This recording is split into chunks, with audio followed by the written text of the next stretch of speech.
एक परफॉर्मा था वो बैंक वाला।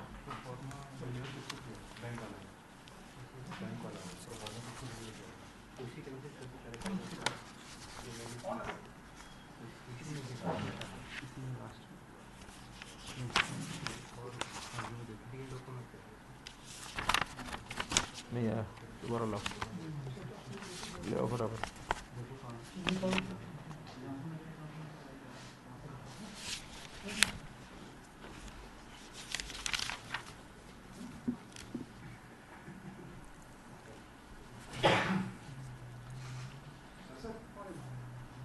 मित्रों नमस्कार।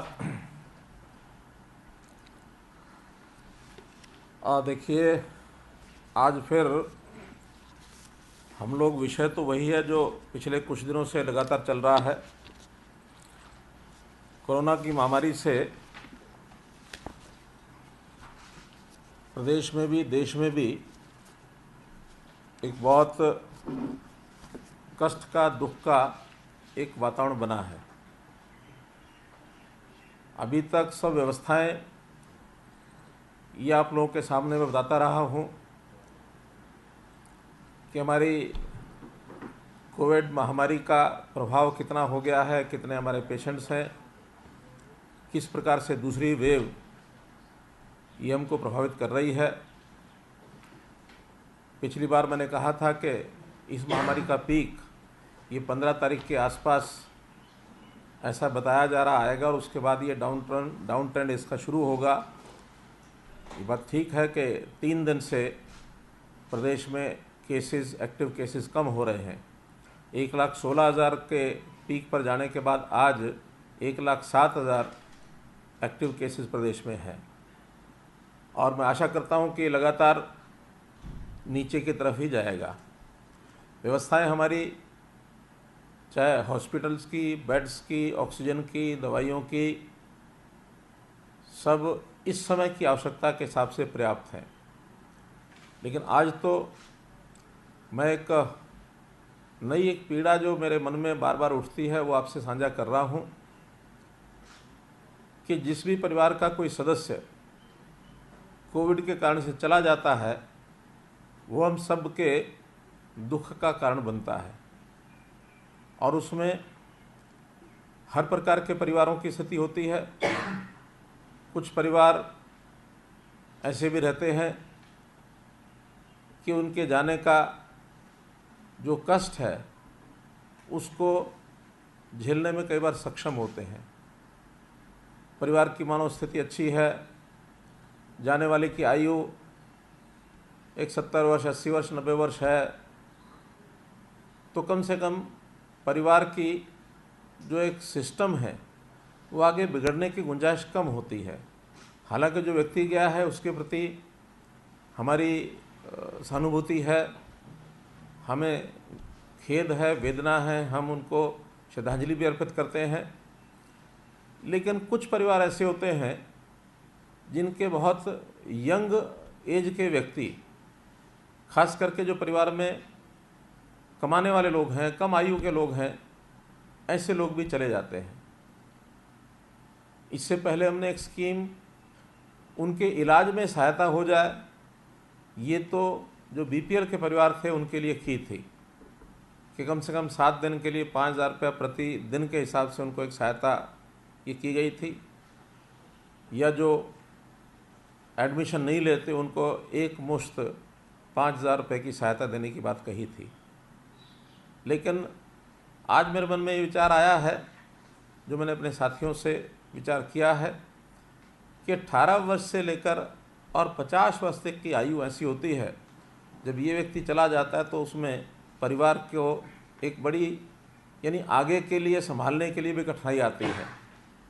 तो ऐसे परिवारों की सहायता के लिए, और वो भी खास करके जो गरीब परिवार हैं, जो खास करके, जैसे हमने एक लिमिट पहले परिवार पहचान पत्र में रखी हुई है कि जो 15,000 रुपये मासिक से भी कम कमाते हैं, तो ऐसे परिवारों की सहायता की जाए। उसके लिए वैसे तो प्रधानमंत्री जी ने पिछले वर्ष एक योजना लागू की थी और उस योजना का नाम था, है अभी भी चल रही है, मुख्यमंत्री जीवन ज्योति योजना, क्षमा करें, प्रधानमंत्री जीवन ज्योति योजना। तो प्रधानमंत्री जीवन ज्योति योजना में प्रावधान ये है कि 330 रुपया वार्षिक उस योजना में प्रीमियम देना होता है, और वो प्रीमियम जो बीमा करता है वो स्वयं देता है। हर वर्ष जनधन योजना अकाउंट के माध्यम से जाता है। 50 वर्ष तक की आयु का 2 लाख रुपए का ये बीमा होता है। कुछ लोगों ने पिछले वर्ष इसकी सदस्यता ली है और बीमा कराया है, लेकिन बहुत कम मात्रा में कराया है। तो आज उस योजना को मैं इस रूप में रख रहा हूँ कि हरियाणा के जितने भी खास करके बीपीएल के परिवार 1,80,000 रुपये तक की वार्षिक आय, 15,000 रुपये महीने की आय, ऐसे परिवारों के लिए आज एक योजना लेके आए हैं कि वो सब बैंक में जा कर के अपना एक फार्म भरें और फार्म भर करके वहाँ दे दें। पहली किस्त का 330 रुपया उनके जनधन अकाउंट में जमा रहना चाहिए। पहली बार की किस्त अब वो जिस दिन भी बीमा करने वाली कंपनी यानी लाइफ इंश्योरेंस कंपनी वो जिस दिन भी उसको लागू करेगी 31 मार्च से पहले पहले वो लागू हो जाएगी, वो बैंक से पैसा ले लेंगे। उस पैसे को इस महीने की जो पहली किस्त होगी उसको तुरंत हम रियम्बर्स करेंगे, जाएगा उनके खाते में से, लेकिन उसके खाते में ही हम रियम्बर्स करेंगे। और आगे लगातार 50 वर्ष तक की आयु तक वो पैसा सरकार अपने पास से देगी, ताकि किसी भी कारण से, बीमारी से, कोविड से, दुर्घटना से, किसी भी कारण से व्यक्ति की मृत्यु होती है तो 2 लाख रुपये उसको तुरंत मिल जाए। तो ये 2 लाख रुपये का प्रीमियम हर साल का ये सरकार भरेगी। इसकी योजना आज हम घोषित कर रहे हैं।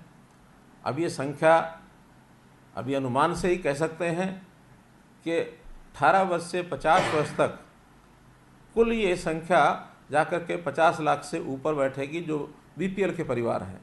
तो ऐसे सब 50 लाख परिवारों का आज से ये बीमा की राशि सरकार देगी और उनको 2 लाख रुपए की राशि इस किसी भी कारण से मृत्यु होती है तो उनको मिलेगी। अब प्रश्न ये होता है कि जो अभी तक जिन्होंने फार्म नहीं भरे हैं, तो हमने ये विचार किया है कि इस वर्ष कि ये जो दूसरी लहर है ये मार्च में शुरू हुई थी, तो 1 मार्च से लेकर और इस समय ये फार्म भरने के दिन चल रहे हैं 31 मई तक ये फार्म भरे जाएंगे। 31 मई तक जो भी व्यक्ति किसी भी कारण से उसने फार्म नहीं भरा होगा, ऐसे सब परिवारों के, ऐसे सब सदस्यों को अगर कोविड के कारण से वो हमारे बीच में नहीं रहे तो उनको 2 लाख रुपया सरकार की ओर से दिया जाएगा। तो इस प्रकार से ये सहायता गरीब परिवारों की 2 लाख रुपए के हिसाब से, ऐसे अभी तक लगभग 800 से 900 के बीच में ऐसी मृत्यु हुई है। भगवान न करे ऐसे आगे किसी की डेथ हो, लेकिन फिर भी 31 मार्च से पहले, 31 मई से पहले या तो वो फार्म भर देंगे, इंश्योर्ड हो जाएंगे, उनको कंपनी की ओर से 2 लाख मिल जाएगा, उसकी राशि सरकार देगी। किसी कारण से 31 मई तक भी वो फार्म नहीं भर पाते हैं तो वो 2 लाख रुपये सरकार अपनी ओर से देगी। इस योजना का 31 मई के बाद जिन्होंने फार्म भरा है उनको पैसा कंपनी की ओर से मिलेगा। लेकिन हम ऐसा प्रबंध करेंगे कि हर व्यक्ति 18 वर्ष से 50 वर्ष तक का ये फार्म अवश्य भर दे, जा कर के बैंक में दे आए। बहुत सरल फार्म है, बैंक में देने से वो 330 रुपया हर साल ये सरकार उसमें से पे करेगी। एक योजना ये हमने बतानी थी, क्योंकि मेरा मानना ऐसा है कि हम हर किसी के लिए दवा भी कर सकते हैं, दुआ भी कर सकते हैं, लेकिन दिलासा देना भी आवश्यक है। तो ये बहुत छोटी मात्रा में दिलासा देने की काम हमने किया है। अन्य प्रकार की भी सहायताएं जो पहले हम देते हैं वो हम लगातार जारी रखेंगे। किसी भी परिवार को कष्ट ना आए ये हम देंगे। इससे पहले भी 3 स्कीमें हमने जो घोषणा की है उसको मैं फिर याद करा देता हूँ कि एक तो जो लोग कोविड पेशेंट हैं और एडमिशन उन्होंने नहीं लिया, हरियाणा के बीपीएल के लोग 1,80,000 रुपये तक की राशि कमाने वाले लोग, उनको लमसम 5,000 रुपये मिलेगा। हरियाणा के जो लोग प्राइवेट हॉस्पिटल्स में एडमिशन लेते हैं उन सब का 1 लाख रुपया प्रतिदिन, प्रति बेड 7 दिन तक एक पेशेंट के लिए वो सरकार रिइंबर्स करेगी अस्पतालों को। और ये जो बिल उनके हमने राशि तय की है 18,000 रुपया, 8,000 से लेकर 18,000 रुपये तक जो उनको बिल पे करना पड़ता है, उसमें 5,000 रुपया प्रतिदिन के हिसाब से मैक्सिमम 7 दिन तक 35,000 रुपया ये उन बीपीएल परिवारों के लिए ये सरकार रिइंबर्स करेगी अस्पतालों को। इसी के साथ दूसरा जुड़ा विषय है वो है प्राइवेट अस्पतालों का। प्राइवेट अस्पतालों में इलाज के अंदर बहुत बड़ा योगदान वो कर रहे हैं, क्योंकि केवल सरकार की व्यवस्था से इतने सब मरीजों का शायद इलाज करना संभव नहीं था। अभी तक जैसे हमारे पास 17,000 बेड्स हैं ऑक्सीजन के, जिसमें आज 13,500 पेशेंट्स दाखिल हैं, और मैं अगर इसमें मोटा हिसाब लगाता हूँ तो सरकारी योगदान इसमें 40% है, प्राइवेट अस्पतालों का योगदान इसमें 60% है। तो ऐसा ये योगदान 60% का एक बहुत बड़ा योगदान प्राइवेट अस्पतालों का है। लेकिन वहीं दूसरी बात यह है कि प्राइवेट अस्पताल इस समय, बहुत अस्पताल तो बहुत अच्छा काम कर रहे हैं, उनकी हम प्रशंसा करते हैं, लेकिन कुछ एक अस्पताल मजबूरी का लाभ उठाकर और वो अनाप शनाप चार्जेस करते हैं। अब ये अनाप शनाप चार्जेस बहुत लोग ऐसे हैं जो सहन नहीं कर सकते हैं। हमने उसके लिए रेट लिस्ट ये भी घोषित की है, जो मैंने बताया 8,000 से लेकर और 18,000 रुपये तक अलग अलग प्रकार के रेट उनके लिए तय किए हैं। उससे ज़्यादा पैसा अगर कोई अस्पताल लेता पाया गया तो हम उनके खिलाफ कार्रवाई करेंगे, और कार्रवाई करने में उनके खिलाफ जो एक प्रकार की क्रिमिनल कार्रवाई है ये, वो तो होगी होगी। आगे के लिए अगर कोई ऐसा पाया जाएगा तो हमें चाहे उसको मना करना पड़े कि आगे अब जितने पेशेंट्स हैं उनको लेना बंद कर दें, और जो पेशेंट्स वहाँ एडमिट हैं उनको हम दूसरे अस्पतालों में ले जाएंगे, इनको ऑक्सीजन देना भी बंद कर देंगे, और अगर आवश्यकता हमको लगी तो उसके खिलाफ डी रजिस्ट्रेशन की कार्रवाई भी हम कर सकते हैं। लेकिन ये बहुत सख्त निर्देश दिए गए हैं उनको कि हम जो रेट्स तय हैं उससे ज़्यादा पैसा वो बिल्कुल न लें। इसी प्रकार से हमने एम्बुलेंसेस के भी सब जगह के रेट तय कराए हैं, ताकि कोई गरीब आदमी जो इसमें पिसता है वो इसमें पिसे नहीं। इस प्रकार का एक निर्देश उनको दिया गया है, इसका सख्ती से पालन करें, ऐसा एक विचार मैंने पहले ही बताया, आज भी बता रहा हूँ। कि प्रधानमंत्री जीवन ज्योति योजना का मैंने अभी बैंक से फार्म मंगवाया है, बहुत सिंपल 1 पेज का फार्म है। इसको हम छपवा करके अपने ज़िलों में डिप्टी कमिश्नर्स के माध्यम से जनता को उपलब्ध कराएंगे, और जल्दी ये 2 दिन के अंदर फार्म डिस्ट्रीब्यूट हो जाएंगे। उनको केवल इसको भरना है, भर करके बहुत सामान्य जानकारियां लेकर और बैंक में अपने जनधन अकाउंट के साथ जिस बैंक में है उस बैंक में जाके जमा कराना है। जमा कराते ही वो इंश्योर्ड हो जाएंगे। 2 लाख रुपया अगर कोई कंटिजेंसी होती है, ऐसी कोई स्थिति पैदा होती है, तो उनको 2 लाख रुपया तुरंत बैंक में जमा हो जाएगा। तीसरा एक विषय है ऑक्सीजन की डिलीवरी। ये ऑक्सीजन की डिलीवरी हम जो घर घर में आवश्यकता एक पेशेंट को पड़ती है, डॉक्टर्स की रिकमेंडेशन के ऊपर इनकी रजिस्ट्रेशन के लिए हमने कहा है कि वो लोग रजिस्टर कराएं अपने आप को। और अभी तक जो जानकारी है www.oxygenhry.in, तो इस प्रकार से इस वेबसाइट के ऊपर ये प्रावधान किया गया है। 6,000 लोगों ने इस समय तक उसमें अपने आप को रजिस्टर किया है, जिसमें से लगभग 250 लोगों के घरों में ऑक्सीजन कल तक पहुंच गई है। आज 847 लोग ऐसे हैं जिनकी डिलीवरी आज की गई है, तो ऐसा लगभग ये 3700 लोगों को दी जा चुकी है। कुछ ऐसे केसेस हैं जिसमें उन्होंने डॉक्टर की पर्ची अपनी नहीं लगाई है।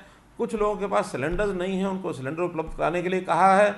हमने हर एक ज़िले में ये भी कहा है कि ऑक्सीजन कंसनट्रेटर्स इनका एक बैंक बनाएंगे। अभी प्रारंभ में 10 से लेकर के 25 कंसनट्रेटर का बैंक होगा, ताकि किसी के पास सिलेंडर नहीं है तो उनको लोन पर कंसनट्रेटर दिया जाएगा। आवश्यकता जब तक है तब तक रखेंगे, उसके बाद वो वापस जमा कराएंगे। तो ऐसे ऑक्सीजन का ये बैंक, इसमें जैसे हमारे पास उपलब्ध हो जाएंगे ऑक्सीजन कंसनट्रेटर्स, उसमें ज़्यादा भी संख्या इन बैंक्स की बढ़ाई जा सकती है। कुछ संस्थाएं भी बैंक्स बना रही हैं, उनको भी मैं चाहता हूं कि और अधिक संख्या में इन बैंक्स को और वो आगे बढ़ा करके लेकर के जाएं।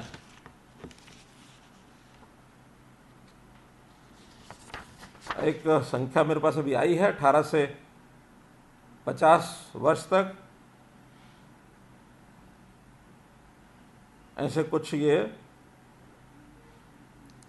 4,51,000 फैमिलीज़ हैं, जिनमें ये 18 से 50 के, इसमें तो संख्या सिर्फ 10 लाख के आसपास आई है।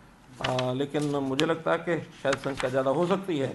फिर भी अच्छा बीपीएल के हैं, फिर भी 10 लाख है अथवा ज़्यादा है, इन सब को हम जो है फार्म भरने के लिए इस 15 दिन के अंदर व्यवस्था करेंगे ताकि इनके सबके फॉर्म भरे जा सकें। मित्रों, मुझे अपनी ओर से इतनी विषय आपके सामने रखना था। अब एक अपील आपके सामने ज़रूर मैं रखना चाहूँगा कि जैसा आज डिप्टी कमिश्नर से मेरी बातचीत हुई है कि ग्रामीण क्षेत्र के अंदर थोड़ा इसका प्रभाव दिखने लगा है, बल्कि कहीं कहीं तो ज़्यादा दिखने लगा है। हमने वहाँ हॉटस्पॉट्स इसकी पहचान कराई है, तो जितने हॉटस्पॉट्स हैं लगभग 1000, जहाँ ज़्यादा केसेस आ रहे हैं संख्या में, उस पर या जहाँ मृत्यु ज़्यादा हुई है, ऐसे सब स्थानों पर प्राथमिकता में लगभग 1000 ये आज और कल के अंदर सब व्यवस्थाएं वहाँ कंप्लीट हो जाएंगी। 15 तारीख परसों सुबह से जो फील्ड के लोग हैं वो घर घर जाके सर्वे करना शुरू करेंगे, और वहाँ जो कैंप्स बनेंगे, आइसोलेशन जो सेंटर्स होंगे, उन सेंटर्स के अंदर अलग से टीम होगी। वो टीम वहाँ बैठ कर के ऐसे लोगों का जो प्रारंभिक उपचार है वो करेंगे। जो उसमें मॉडरेट और सीवियर जो पेशेंट्स मिलेंगे उनको पीएचसी, सीएचसी अथवा हॉस्पिटल्स में वहाँ डाइवर्ट करेंगे। और अगर हमारे सिविल हॉस्पिटल्स में अगर आवश्यकता होने पर वहाँ बेड्स अगर कम रहे तो उनको प्राइवेट हॉस्पिटल्स के अंदर रेफ़र करेंगे, और आयुष्मान भारत का जो हमारे सिस्टम है, स्कीम है, उस स्कीम में उनका वहाँ इलाज होगा। तो ये एक बहुत नीचे तक की तैयारी हमारी हो गई है। सभी डीसीज ने यकीन दिलाया है कि हम कल सायंकाल तक इस व्यवस्था को करके परसों सुबह से हम काम करेंगे।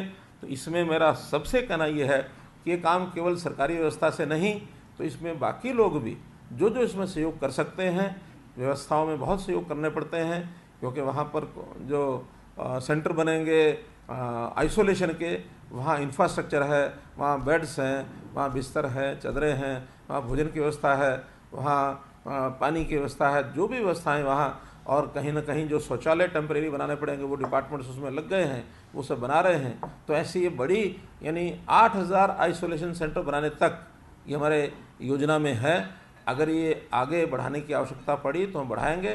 कल 1000 शुरू हो जाएंगे। तो इस प्रकार की सारी व्यवस्था की गई है। इसमें गांव के जो लोग हैं, चुने हुए पूर्व प्रतिनिधि, जो मानो आप तो पंचायतें नहीं रही वहाँ, तो पूर्व प्रतिनिधि जितने गांव के हैं जनप्रतिनिधि, उनको भी सबको हमने इसमें सहयोग में लिया है।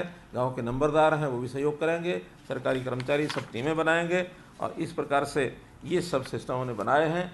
आज 300 डॉक्टर्स और पैरामेडिक्स के लोग ईएसआई में, जो वहाँ काम बहुत अधिक नहीं है, तो उनको हेल्थ डिपार्टमेंट को दिया गया है, उनको एक प्रकार से रेफ़र किया गया, उनसे हेल्थ डिपार्टमेंट काम लेगा ताकि हम पीएचसी और सीएचसी पर जा कर के उन सब व्यवस्थाओं को दे सकें। ये सब व्यवस्थाएं हमने की हैं। तो आपसे भी मैं अपील करता हूं कि एक पॉजिटिव वातावरण बना करके और हम हर किसी को इलाज मिले, गरीब की सहायता हो, ये सब करने के लिए हम तैयार हैं। पिछली बार जैसे हमने किया था, इस बार भी वैसा ही विषय। फिर हमने कहा था कि जिन लोगों ने कोई प्रश्न अपने करने होंगे वो इस पीसी से पहले भी भेज सकते हैं और पीसी के दौरान भी भेज सकते हैं। तो मेरे पास लगभग 15-16 प्रश्न पहले आए हैं, ये और भी आ गए हैं अभी इसी समय। तो जो पहले आए हुए हैं मैं उनको पहले एक बार आपके सामने रख देता हूँ। बहुत लोगों ने प्रश्न किए हैं इसमें।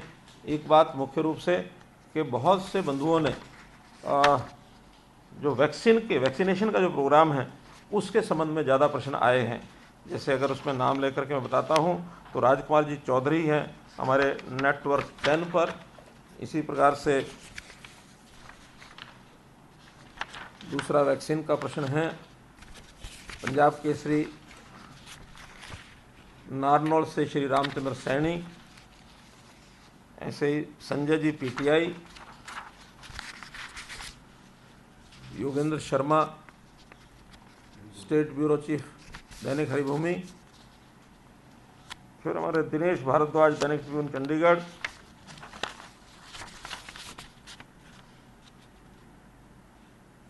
Kumar Ramesh V news Chandigarh. तो ऐसे 5-6 प्रश्न वैक्सीन के हैं। उस संबंध में मैं एक जो जानकारी है वैक्सीन की वो सबको बता देता हूँ, उसी में सबके उत्तर आ जाएंगे। पहली बात तो ये है कि अलग अलग फेजेज़ में अलग अलग वैक्सीन का प्रोग्राम शुरू किया गया। पहले 60 वर्ष से ऊपर के, फिर 45 से 60 जो क्या बोलते हैं कोमोर्बिडिटीज़, उनका शुरू किया गया। फिर 45 से 60 नॉन कोमोर्बिडिटीज़ का शुरू किया गया। फिर 18 से लेकर के 45 तक इनको शुरू किया गया। अलग अलग फेज़ पर ये शुरू हुआ है। गवर्नमेंट का सिस्टम अलग, प्राइवेट का सिस्टम अलग। इसमें भी चूँकि प्राइवेट के लोग पैसा खर्च करके लेकर के आते थे, वो खर्च करके ही लगाते थे, तो फर्स्ट डोज का अपने अपने हिसाब से सबने चलाया है। अब जब से 18 से 45 शुरू हुआ है, तब से वैक्सीन की, इंजेक्शन की जितनी क्वांटिटी हमको मिलनी चाहिए थी, हमने 50 लाख कोवैक्सीन का जो पहले ऑर्डर दिया था, उसमें से मात्र अभी 6 लाख हमको मिली हैं। 3-3 लाख करके अलग अलग बैचेज़ में ये आ रही है। तो उसके अंदर 2 कंपनियों का, कोवैक्सीन और कोविशील्ड, ये 2 कंपनियों के वैक्सीन के टीके हमको मिल रहे हैं। जितने मिल रहे हैं उनको हम लगा रहे हैं। अब प्राथमिकता जो केंद्र सरकार की ओर से भी ये सूचना मिली है कि प्राथमिकता जिनको सेकेंड डोज लगनी है उनको दी जाएगी, क्योंकि फर्स्ट डोज के बाद सेकेंड डोज टाइम पीरियड के साथ लगाना ज़रूरी है। उसमें चाहे वो सरकारी में लगी हो अथवा प्राइवेट में फर्स्ट डोज लगी है, तो उनको सबको प्राथमिकता के आधार पर लगाया जाएगा। और बाकी सबका अब रजिस्ट्रेशन के आधार पर ये सारा काम होता है। 15 से 45 तक, 18 से 45, तो पहले रजिस्ट्रेशन होती है, रजिस्ट्रेशन के बाद अपॉइंटमेंट ली जाती है। अब संयोग से रजिस्ट्रेशन और अपॉइंटमेंट में जो लोग आईटी से भी हैं, शहरों के लोग हैं, वो थोड़ा सा आगे बढ़ जाते हैं। कारण क्या कि उसके अंदर कहीं रोक नहीं है, कोई भी व्यक्ति कहीं भी जा कर के अपना कोवैक्सीन का टीका लगवा सकता है। फिर भी हम कोशिश कर रहे हैं कि इसमें कोई रास्ता निकाला जाए कि ग्रामीण क्षेत्र के अंदर भी जहाँ कोवैक्सीन के अभी इंजेक्शन नहीं पहुँचे हैं, वहाँ पहुँचा करके पैरेलली बराबर उनको भी शुरू हो।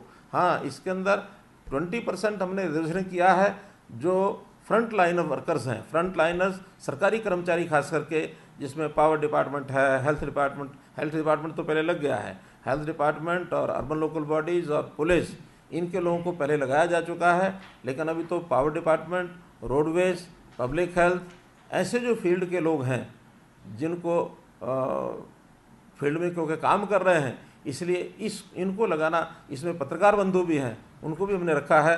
तो ऐसे सब लोगों को प्राथमिकता पर पहले लगाया जाए। इनके जो वर्क प्लेस हैं उन स्थानों पर लगेगा, तो 20% इनके लिए रिजर्वेशन रखा है। जब ये सब एम्प्लॉइज़ का और सब ये फ्रंट लाइन वर्कर्स 20% में पूरे होंगे, उसके बाद ये भी जनता के लिए खोल दिया जाएगा। तो ऐसी उपलब्धता के कारण से ये सब विषय थोड़ा सा कठिनाई में आ रहे हैं। हम इसको जैसे जैसे उपलब्ध हो, जो ब्रांड हैं अभी 2 ही हैं। तीसरा, भारत सरकार ने स्पुतनिक का जो कोवैक्सीन का इंजेक्शन है उसको हरी झंडी दे दी है। अब हम प्रयत्न करेंगे कि उस कंपनी के भी हमको मिल सकें ताकि और लगाया जा सकें। एक विषय आया ग्लोबल टेंडर का। ग्लोबल टेंडर हमने भी उसकी तैयारी कर दी है। एक आध दिन में ग्लोबल टेंडर हम फ्लोट कर देंगे। और ग्लोबल टेंडर में जब तक वो मैच्योर होगा, हो सकता है उसमें 10 दिन लगे, 15 दिन लगे, तो 10-15 दिन तक और कंपनियां, 8-10 कंपनियां ऐसी हैं जो वर्ल्ड वाइड जिन्होंने अप्लाई किया हुआ है कि उनको भी अनुमति मिले। कुछ देशों में अलग अलग कंपनियां वो रजिस्टर्ड हो गई हैं, उनको रिकॉग्नाइज कर लिया गया है। हो सकता है 8 दिन तक, 10 दिन तक हमारे यहाँ भी कुछ और कंपनीज रजिस्टर हो जाएं, उनका वैक्सीन इंजेक्शन भी हमारे यहाँ उपलब्ध हो पाएगा। ऐसी सब कंपनियों के जो रेट्स आएंगे उसके हिसाब से कौन सी उचित रहेगी, वो हम 8 या 10 दिन के बाद जैसे ही इसका रिजल्ट निकलेगा हम कोवैक्सीन को उपलब्ध कराएंगे। इसमें पैसे का कोई विषय नहीं है, जितना भी पैसा खर्च आएगा हरियाणा सरकार करेगी। और हरियाणा सरकार जो गवर्नमेंट हॉस्पिटल या व्यवस्थाएं जितनी हैं उनमें सब में फ्री लगाएंगे। हर किसी को फ्री होगा, चाहे कितना ही पैसा हमको इसके लिए लगाना पड़ता है। इसके बाद अगला प्रश्न है, महावीर जैन हैं कि जिन लोगों की डेथ हो रही है उनमें ज़्यादातर ऐसे भी हैं जिनको पहले से बीमारियां हैं या वो डर के मारे से हो सकता है उनकी डेथ होती हो, उनका इलाज न मिलने की वजह से मर रहे हो, सरकार क्या कर रही है? देखिए, जैसे मैंने पहले बताया कि हमने व्यवस्थाएं अपनी पूरी की हैं। आज इस समय कोई भी ऐसा व्यक्ति नहीं है जिसको वो एडमिशन लेना चाहता है किसी हॉस्पिटल में तो उसको बेड ना मिले। 4 दिन पहले स्थिति दूसरी थी, लेकिन आज हमारे पास कोई इस समय का फ़ोन नहीं आता है कि जिनको बेड नहीं मिलता और उसका कारण से उसका इलाज ना हो रहा हो, वो सब बेड उनको मिलते हैं। हाँ, लेकिन जो अभी भी होम आइसोलेशन में रह करके अपना इलाज करवा सकते हैं उनको गाइड किया जाता है कि एकांत में रह करके, क्योंकि बहुत से लोगों को इस प्रकार की स्थिति मानो नहीं होती है जो वो उनको ज़रूरी अस्पताल में ही एडमिशन लेना पड़ता हो। वो लोग घर में रह करके भी सामान्य बीमारी कि जैसे इलाज होता है वैसा अगर इलाज कराते हैं तो 10 दिन के बाद, 12 दिन के बाद, अब तो ये भी एक सूचना मिली है कि जिस दिन पॉजिटिव निकलता है और ठीक से अगर उनके सिम्टम ज़्यादा नहीं हैं, एसिम्प्टोमेटिक अगर केसेस हैं, तो 12 दिन का जो एक प्रॉपर इलाज है उसके बाद उनको दोबारा से टेस्ट कराने की भी आवश्यकता नहीं है। ये माना जाता है कि 12 दिन के बाद वो नेगेटिव हो गए हैं और वो घर जा सकते हैं, अपना सामान्य जीवन व्यतीत कर सकते हैं। ये एक सूचना भी लेटेस्ट मिली है। इसलिए कोई ऐसा नहीं है। हाँ, जिनकी बीमारियां पहले से हैं उनका इलाज, वो अगर कोविड है तो तुरंत एडमिशन मिलता है, और अगर बाकी दूसरी बीमारियों में लगता है कि गंभीर बीमारी है उनको एडमिशन दिलाया जाता है, और जिसकी गंभीर बीमारी नहीं है, जो ऐसी प्रोलॉन्ग्ड बीमारियां हैं, बहुत सी पुरानी बीमारियां जिसका कुछ दिन बाद भी इलाज शुरू हो सकता है, तो उनको अभी टाला गया है। RT-PCR की रिपोर्ट्स, ये ठीक है कि बीच में रिपोर्ट में 4 दिन 5 दिन लगने लग गए थे, लेकिन अब चूँकि उस पर टेस्टिंग हमने रैपिड जो टेस्टिंग है तो रैपिड टेस्टिंग हमने बढ़ा दी है। RT-PCR की जो पहले 95% थी वो अब 70% कर दी है। 30% रैपिड जो क्या उसे है, रैपिड एंटीजन टेस्ट, रैट, उसको हमने बढ़ाया है, और उसके कारण से वो थोड़ा वज़न लोड उनका कम भी हुआ है। हमने 8 ज़िलों में, यानी 6 ज़िलों में और 2 और स्थानों पर, 8 स्थानों पर लैब्स ये खोलने के लिए प्रक्रिया चालू कर दी है। आने वाले कुछ दिनों के अंदर 8 नई लैब्स हरियाणा में ये भी खुलेंगी, जिसके कारण से और इसका वजन थोड़ा कम होगा। इसी प्रकार मनीष कुमार, ब्यूरो हेड, खबर फास्ट, शहरों के बाद ग्रामीण क्षेत्र का रुख किया क्योंकि ग्रामीण क्षेत्र में मेडिकल इंफ्रास्ट्रक्चर पर्याप्त व्यवस्था नहीं होती, क्या बड़ी चुनौती है, आपकी सरकार क्या कदम उठा रही है? मैंने इसमें आपको पहले बताया है कि ग्रामीण क्षेत्र में अब हमने CHCs, PHCs, हर एक CHC लेवल पर 5 से लेकर और 20 बेड तक हम ऑक्सीजन सिलेंडर्स रख करके ऑक्सीजन बेड वहाँ तैयार करेंगे। कई जगह तैयार हो गए हैं, जल्दी तैयार करने में लगे हैं। गांव-गांव में आइसोलेशन सेंटर खोले हैं, टीमें बना दी हैं, और 2 दिन में नीचे तक जाकर और इसकी सारी स्क्रीनिंग करेंगे, टेस्टिंग करेंगे, और उनके माध्यम से ये आगे फैलाव न हो इसका हम ज़रूर ध्यान करेंगे। साथ ही इन्होंने लिखा, किसान आंदोलन में टिकरी बॉर्डर पर बंगाल की युवती के साथ बलात्कार की घटना, ये घटना हम सबको मालूम है, मीडिया में खूब आ चुकी है, और इसमें FIR हो चुकी है, और FIR होने के बाद पुलिस जो है इसकी इन्वेस्टिगेशन करेगी, कानून अपना काम करेगा, और कानून के काम करने के बाद इन्वेस्टिगेशन में जो भी दोषी पाए जाएंगे उनके खिलाफ सख्त से सख्त कार्रवाई की जाएगी, किसी को इसमें बख्शा नहीं जाएगा। जगदीप शर्मा, दैनिक हिंद जनपथ, ये लिखते हैं कि ऑक्सीजन कंसंट्रेटर की कीमतें, इसमें मैन्युफैक्चरर से बात करनी चाहिए। ये बात ठीक है कि मैन्युफैक्चरर से बात करनी चाहिए, लेकिन वस्तुस्थिति अभी यह है कि ये सारे कंसंट्रेटर्स ये सब बाहर बनते हैं, अभी अपने यहाँ बहुत कम इसका निर्माण हो रहा है और सब लोग इंपोर्ट कर रहे हैं। हमने अब वहाँ जो के मैन्युफैक्चरर्स हैं उनसे बात करना कोई इतना आसान नहीं है, सरल भी नहीं है, और आज जो कि डिमांड इतनी ज़्यादा है इसलिए हमारी उसको बात को मानेगा ऐसा मुझे लगता नहीं है।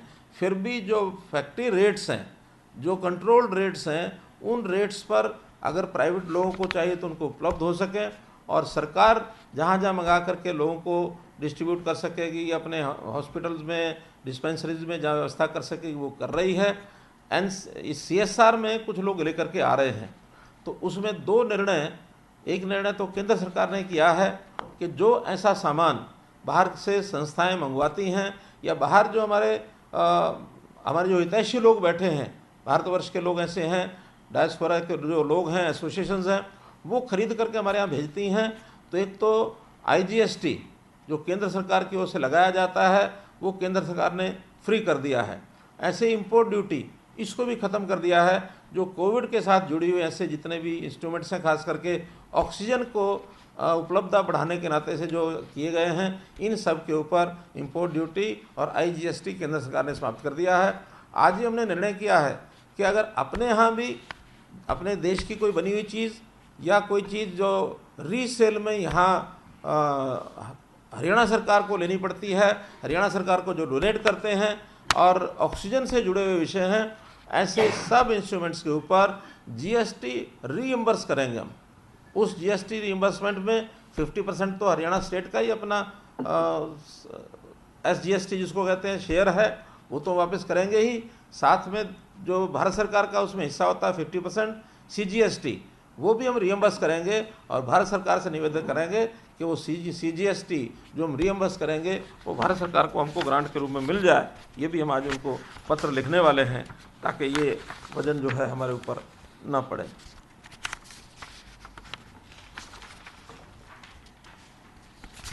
वैक्सीन के ये प्रश्नों के उत्तर मैंने दे दिए हैं। दिनेश भारद्वाज ने लिखा है कि पानीपत और हिसार में 500 बेड के हॉस्पिटल की बात कई दिनों से हो रही है। ये ठीक बात है। 16 तारीख को पानीपत का 300 बेड का हॉस्पिटल चालू हो जाएगा। और इसी प्रकार हिसार में भी इसके 2 हिस्से हैं।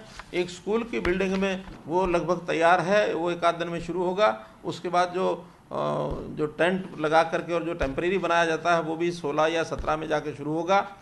उन स्थानों पर सीधी भर्ती एडमिशन नहीं होंगे, बल्कि जो आसपास के ज़िले हैं उन सबको उसका जोड़ दिया गया है कि वहाँ से रेफ़र करके और पेशेंट्स वहाँ भेजे जाएंगे। और रेफरल जो पेशेंट्स हैं उनकी संख्या आसपास के ज़िलों में कितनी संख्या है उसके हिसाब से वहाँ उनको शिफ्ट किया जाएगा। वैक्सीन के संबंध में मैंने एक पहले बता ही दिया सब कि 47 लाख लोगों को अभी तक वैक्सीन के इंजेक्शन हरियाणा में लग चुके हैं।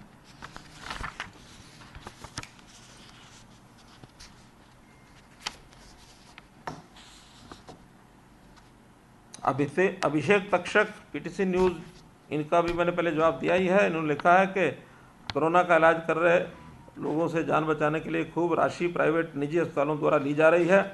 गरीब और लाचार के साथ साथ आम आदमी के लिए निजी अस्पताल में इलाज कराना मुश्किल है। तो मैंने बताया कि जैसे ही हमें शिकायतें मिली हैं कि वो रेट्स मनमर्जी के लेते हैं, तो हमने उनको सख्त हिदायत दी है कि जो रेट हमने तय किए हैं वही रेट्स लेंगे। इससे ज़्यादा कोई लेगा तो हम उनको उनके खिलाफ कार्रवाई करेंगे। विपिन परमार, इंडिया न्यूज़, हरियाणा ने संक्रमण को रोकने के लिए जो मैकेनिज्म तैयार किया वो काम कर रहा है, पर अब चिंता गांव में बढ़ रहे संक्रमण की है। इसको लेकर सरकार किस तरह आगे बढ़ रही है। मैंने इस विषय में बता दिया है कि गांव की व्यवस्था हम ठीक से कर रहे हैं। कोरोना मैसेज को कंट्रोल करने में हरियाणा काफ़ी हद तक सफल होता दिख रहा है, लेकिन एक और चुनौती ब्लैक फंगस की सामने आ गई है। इसको लेकर के किस रणनीति के साथ आगे बढ़ा जा रहा है। अब ये 2 दिन से ही बहुत ज़्यादा चुनौती इसकी हमको ध्यान में आ रही है। जो ब्लैक फंगस की है, हमारा हेल्थ डिपार्टमेंट और मेडिकल एजुकेशन डिपार्टमेंट इन लोगों ने उस पर काम करना शुरू किया है कि इसी के साथ साथ कोविड के साथ साथ ब्लैक फंगस के जो केसेस हैं उसमें कौन सी उचित दवाई रहेगी, क्या उचित इलाज होगा, क्योंकि ये भी एक प्रकार का एक नया रोग ये सामने आया है। तो इस प्रकार से इस पर काम करना शुरू कर दिया है और मैं समझता हूँ इसके ऊपर हमारे जो मेडिकल हेल्थ डिपार्टमेंट के लोग हैं वो इसके ऊपर काबू पा लेंगे। कोरोना मरीजों की ये लिखते हैं के संधू, संपादक हरियाणा, भारत देश हमारा समाचार पत्र। कोरोना मरीजों की संख्या में इजाफा हो रहा है, बड़े स्तर पर डॉक्टरों की भी ज़रूरत है। तो ऐसे में क्या आने वाले दिनों में सरकार मेडिकल कॉलेज में MBBS की सीटें बढ़ा सकती है? मित्रों, वैसे तो हमने घोषणा कर रखी है कि हर ज़िले में कम से कम एक मेडिकल कॉलेज, और उसमें 2-3 ही ज़िले बाकी बचे हैं। सब में बाकी मेडिकल कॉलेजेस या तो प्राइवेट या तो सरकारी ये बन चुके हैं। अभी भी हम उनके ऊपर काम कर रहे हैं, लेकिन जितनी सीटें हमने पिछले 5 साल में बढ़ाई हैं, आपको जानकारी होगी कि 2014 में 750 सीटें 2014 में थी, जो आज बढ़कर के 1800 सीटें हो चुकी हैं। 1000 सीटों से ज़्यादा सीटें हमने 5 साल में बढ़ाई हैं। जैसे जैसे आगे नए मेडिकल कॉलेज बनकर तैयार होंगे उनमें भी सीटें बढ़ेंगी, और जहाँ कहीं अभी भी स्कोप बढ़ाने का है निश्चित रूप से बढ़ाएंगे, क्योंकि अभी भी हमको लगता है कि ये सीटें कम से कम 2500 MBBS की हरियाणा में हों। ऐसा हमारा जब तक 2500 नहीं पहुँचते तब तक लगातार हमारा प्रयत्न चलता रहेगा। 2500 सीटें होने का मतलब है कि हर वर्ष 2500 डॉक्टर अगर बढ़ते हैं तो अपने हरियाणा के फ्लीट में उसमें से बहुत डॉक्टर ऐसे हैं जो विदेश में पढ़ाई के लिए चले जाएंगे, कहीं प्राइवेट प्रैक्टिस करेंगे। हरियाणा के फ्लीट में ये संख्या 20,000 डॉक्टर की कैसे बने, इस ओर हम चिंतित हैं और इस कार्रवाई को हम आगे बढ़ाएंगे।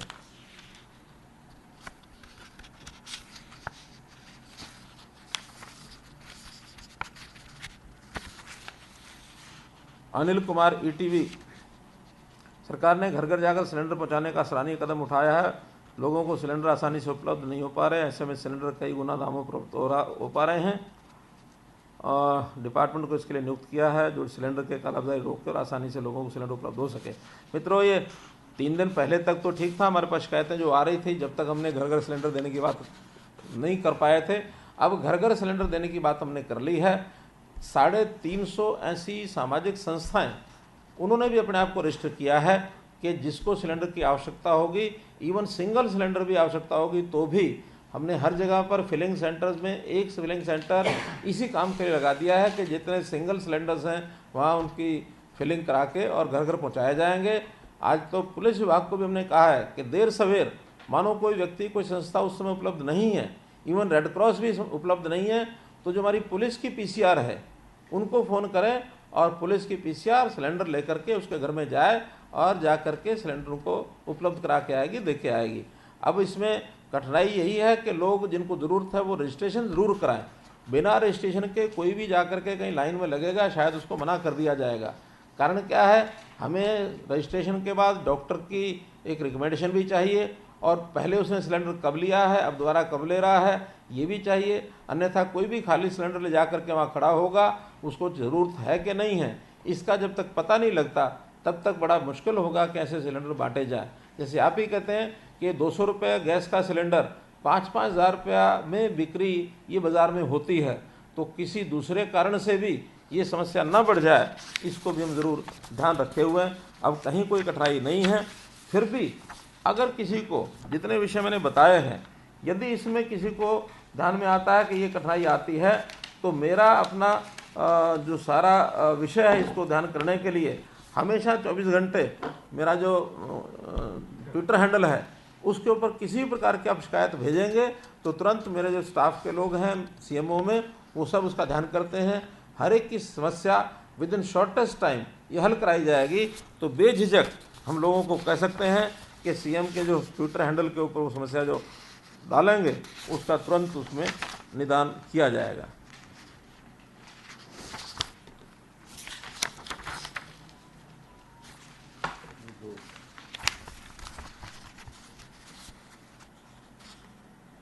सुशील भार्गव दैनिक भास्कर लिखते हैं कि प्रदेश में फिलहाल कितने उद्योग चल रहे हैं, क्या कोरोना का पीक आ चुका है। मित्रों, इस बार उद्योगों को हमने थोड़ी छूट दी थी कि 1/3 एक अटेंडेंस के साथ अपने सभी उद्योग चला सकते हैं।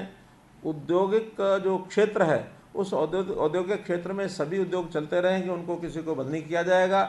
कुछ एसेंशियल आइटम्स जितनी भी हैं उनके उद्योगों को भी हमने छूट दिया कि वो चला करके रखेंगे। केवल जो रेजिडेंशियल एरिया में अनऑथराइज तरीके से उद्योग हैं, अगर थोड़ा सख्ती की गई है तो वहीं की गई है, वरना अगर वहाँ सख्ती नहीं करते तो कोरोना के फैलने का डर रहता है।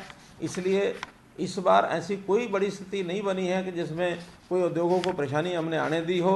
एक्सपोर्ट की जितनी भी आइटम्स हैं उनके जो चलने वाले उद्योग हैं वो भी खुले रूप से चल रहे हैं। एक बहुत बड़ी लंबी सूची है जिसको हमने एग्जाम्पशन दी है और उस एग्जाम्पशन के कारण से इस बार ये समस्या भी नहीं आई है। और अगर कहीं 5-10% लोगों को कोई समस्या आई है तो हमारा उनको निवेदन है कि वो अपने एम्प्लॉइज़ का ध्यान रखें। और क्योंकि पिछली बार तो ये लंबा एक विषय चला था, पीक आने में भी 6 महीने के बाद पीक आया था, यानी मार्च में पीक ये कोरोना शुरू हुआ था 2020 में और पीक जाकर के आया था अक्टूबर में। इस बार चूँकि मार्च में शुरू होकर के और मई में ही पीक आ गया इसका, इसलिए 1-1.5 महीने में अभी लोगों ने अपने आप को संभाल के रखा हुआ। आगे भी मेरा निवेदन है कि ऐसे सब इंडस्ट्री के लोग अपनी जितनी भी लेबर है, जितने अपने एम्प्लॉइज़ हैं, उनको सबको अपने पास संभाल के रखें, उनकी कुशल क्षेम की चिंता करें, उनको सैलरी भी दें। और किसी प्रकार की कोई और कठिनाई आगे बढ़ती है तो जैसे पिछली बार सरकार ने योजनाएं बनाई थी इंडस्ट्री के लिए, उसी प्रकार की योजनाएं और भी हम बना सकते हैं। लेकिन मैं समझता हूं कि अब अगर स्थिति ठीक होती है तो इस 1-1.5 महीने का जो थोड़ा सा दबाव बना है, इस दबाव को हमारे जितने भी कमर्शियल हाउसेज हैं वो इसको दबाव को सहन कर लेंगे और थोड़ा इसमें सहयोग करेंगे तो निश्चित रूप से इसको वो सहन करेंगे तो उसमें सहयोग होगा और मिल करके हमको लड़ाई लड़नी है। अब एक एक व्यक्ति, एक एक परिवार इसका ध्यान वैसे हम रख रहे हैं, लेकिन जहाँ पीड़ा होती है उसको कहीं ना कहीं संभालने वाला समाज का कोई ना कोई व्यक्ति आगे आए तो सब लोग संभल जाएंगे। सामाजिक संस्थाओं ने भी पिछली बार की तरह इस बार भी काम करना शुरू किया है। कल ही मुझे ऑफर आई है कि एक बड़ी संस्था जिन्होंने कहा कि पानीपत में जो पेशेंट्स होंगे या बाकी डॉक्टर्स होंगे उनके सब की भोजन की व्यवस्था और जो व्यवस्था जहाँ आवश्यक हो वो सब संस्था पूरे की पूरे करेगी। ऐसे हिसार के लिए भी एक बड़ी संस्था हमारे साथ लगी है, वो भी कर रहे हैं। कुछ संस्थाओं ने अपने भवन दिए हैं ताकि हमारे भवन में जो स्टेप डाउन पेशेंट्स हैं उनके लिए कोविड केयर सेंटर्स ये बनाए जा सकते हैं ताकि कोई भी कठिनाई किसी को ना आए। फिर भी आप लोगों से मेरा निवेदन रहेगा कि हम लगातार उस प्रकार की प्रेस कॉन्फ्रेंस तो नहीं कर पाते हैं, लेकिन आप जो हमें नंबर हमने आपको सर्कुलेट किए हुए हैं उन नंबरों पर जो भी सुझाव भेजेंगे, जो कठिनाइयाँ आप बताएंगे, उन सब का हल निकालने के लिए सरकार हमेशा 24 घंटे, हमारा हर कर्मचारी, हर अधिकारी, हमारे हर मंत्रिमंडल के सदस्य, विधायक, सांसद सब फील्ड में उतरे हुए हैं।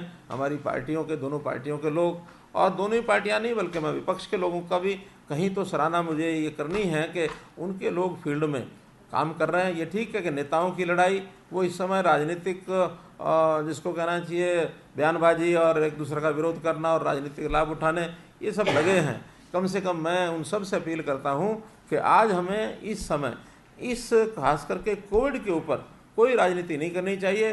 कोविड के संबंध में तो एक सकारात्मक सुझाव ये अगर देंगे तो निश्चित रूप से काम आएंगे। हाँ, यदि हम मीडिया के माध्यम से या किसी भी और तरीके से राजनीतिक स्टेटमेंट के लिए देंगे तो उसका कोई बहुत बड़ा प्रभाव भी नहीं होता। लोग आज समझ रहे हैं, लोगों को पता है कि किस स्टेटमेंट का क्या अर्थ होता है।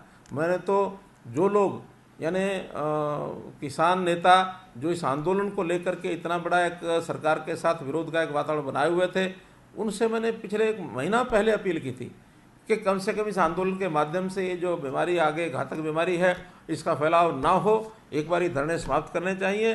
कोरोना समाप्ति के बाद फिर उनको धरने लगाने होंगे तो कोई नहीं रोकने वाला है। लेकिन वही चीज़ आज हमको सामने आई है कि उन धरनों के कारण से ये जो फैलाव हुआ है बहुत जगह पर, बहुत गाँव में तो हॉटस्पॉट बने इसी कारण से कि वहाँ के लोग लगातार धरनों में आ रहे हैं, जा रहे हैं। इसके कारण से ये कठिनाई आई है।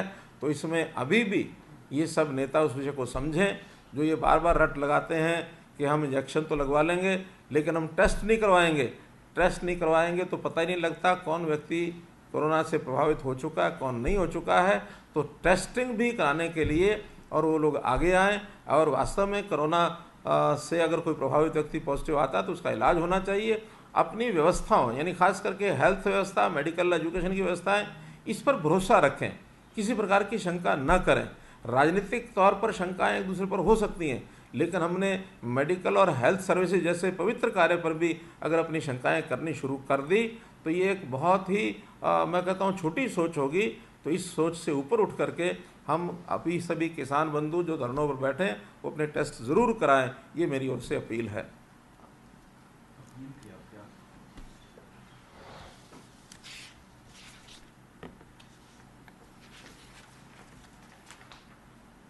और तो कोई प्रश्न नहीं है ना? ठीक है, ठीक है, बहुत बहुत धन्यवाद। फिर मिलते हैं।